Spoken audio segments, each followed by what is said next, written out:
I bought a magnet, and did you know you can use it for fishing? Here's 15 magnet fishing tips for success. Rope strength. When you go out magnet fishing for the first time, you need to make sure that your rope is as secure as possible. The strongest magnet in the world is no longer good if your rope is too weak to haul up the items that you found. Like the ones you buy on Amazon, they come with what I assume is paracord, so I guess you're set. Typically, the strength of the line must be double whatever the magnet, and its objects will weigh when you pull them up. Proper knotting is critical. I mean, the one I bought, just you have a carabiner, so just buy it on Amazon. When attaching the rope to your magnet, you need to make sure to choose the most reliable possible knot for the situation. Typical knot is more likely to slip and loosen on your magnet, which will cause severe frustration.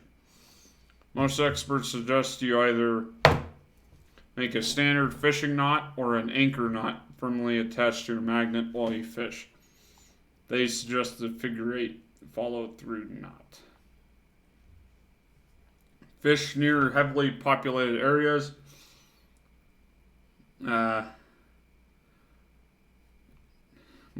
First time people will go to the wild, while you might find some items in these isolated locations, your chance of finding anything interesting is severely diminished. Unless it's like the site of like an old battlefield or something, right? Like in the south. Magnet fishers are looking for metal dropped into a lake or river and not fish, so you should focus their attention on more populated areas.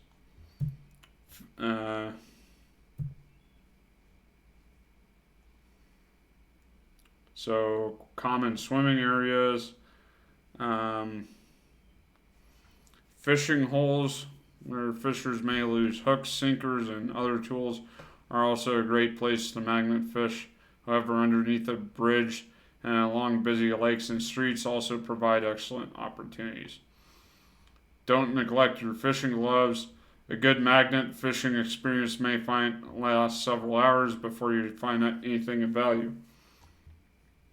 That's a long time spent swinging and throwing a rope with your hands. Even worse, when you do finally snag onto something of any significant size or value, your hands could be severely rope burned by the time you've pulled it out. Therefore, you need great gloves when you're magnet fishing. Vary up your fishing techniques. The most basic one is the drop and pull. This method requires you to drop your magnet to the bottom of the lake, pull it directly up after sweeping the area for metal. Most people use this method because it is effortless and to understand and implement.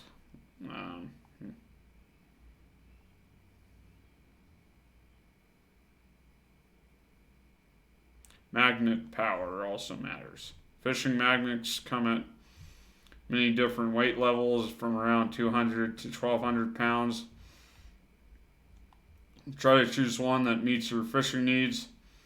Usually higher weight magnets let you pull up bigger items, but most fishing magnets are about 330 pounds for a reason. Higher power levels don't always result in better finds. Work slowly as you fish. The biggest mistake you're likely to make when you're magnet fishing is trying to work too fast. While it is true that you can cover a larger area, if you pull your magnet out of the lake quickly, you're also likely to miss more items if you pull past them before your magnet has a chance to attach. You could even cause the magnet to get snagged on weeds, rocks, or wood in this way.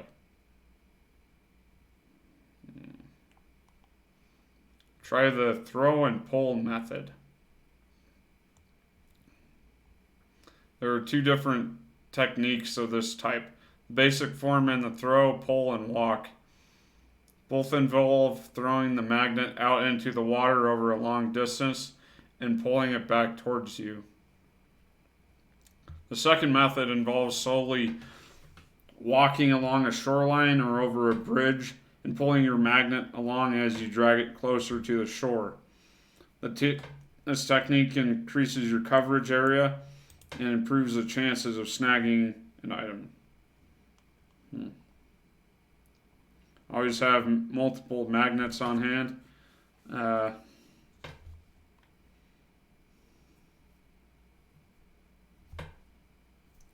You should have at least 2 copies of each magnet that you own to avoid potential loss. Just as importantly, you should have magnets of varying power in your pack. One thing I saw that was really cool as an idea was it was a rope, tied to a plank of wood, or the carabiner tied to the plank of wood, and then there were 3 magnets, so they could like scrape it along the seabed, and there were like 3 magnets. That was cool. Attach a secondary rope to your magnet. When searching for high quality magnets for your fishing, make sure you find one that has at least 2 eyelets or hooks before you can attach your rope. This step is wise because it can ensure that you can attach a secondary line to protect yourself from magnet loss. Secondary rope protects you from loss by adding a lifeline in case your first rope does snag. Yeah, that would suck. I've seen some people pull out some really random stuff. Like I saw a guy pull out like a sign? Yeah, it's like a road maintenance sign. That was crazy. Pay attention to your carabiner. You can buy a carabiner that is too weak for your fishing. The carabiner is a hook that locks your rope and your magnet together, and which ensures that nothing snaps. People often forget about this part, and that can break just as well.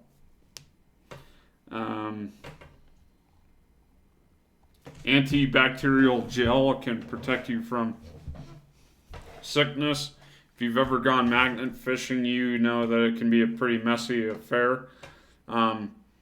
One other thing is you have an area where you just lay the stuff down and let the sun dry it out and kill everything on it. Like you leave it there for a week or 2 just to be extra safe, right? I mean, bacteria, I think, can't exist on a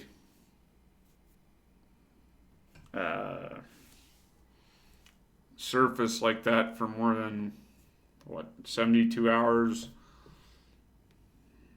to 5 days. I don't know. You're going to be pulling up mud and various other items such as seaweed and worms while you work. Cleaning off your magnet is vital because it helps to minimize interference when pulling up any item. However, you might end up getting sick due to bacterial exposure. So wipe off your hands and bring antibacterial gel. Yeah. Keep your expectations reasonable. Magnet fishers often go out looking for lost treasure and come away with only a handful of fishing hooks, lures, and some pocket change. I'd actually like to find some fishing hooks. That'd be cool. Like maybe make a necklace out of them. I don't know. Or because the bait line would be attached to them. So, yeah. This type of haul is typical for magnet fishing, but can be upsetting if you're expecting to find new knives or even tools while you magnet fish. So keep your expectations reasonable to avoid any disappointment. And you might also attach to an item like the 200-pound metal pipe.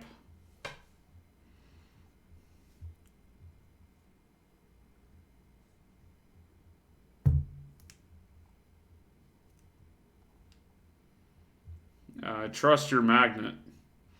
Most fishing magnets are so small that many fishers may feel like they can't trust their strength. This misconception is common and causes a lot of missed opportunities. Instead of assuming that your magnet isn't powerful enough, you should trust its skill in finding and snagging items from the bottom of a lake or riverbed. Avoid dragging your magnet too much. The number one tip for magnet fishing is avoiding dragging your magnet on the floor of the lake bed whenever possible. While the throw and pull method will drag your magnet a little bit on the surface, you can adjust the line length to keep it from trolling in the mud or getting wrapped up in seaweed. These problems cause about 99% of all magnet-related issues.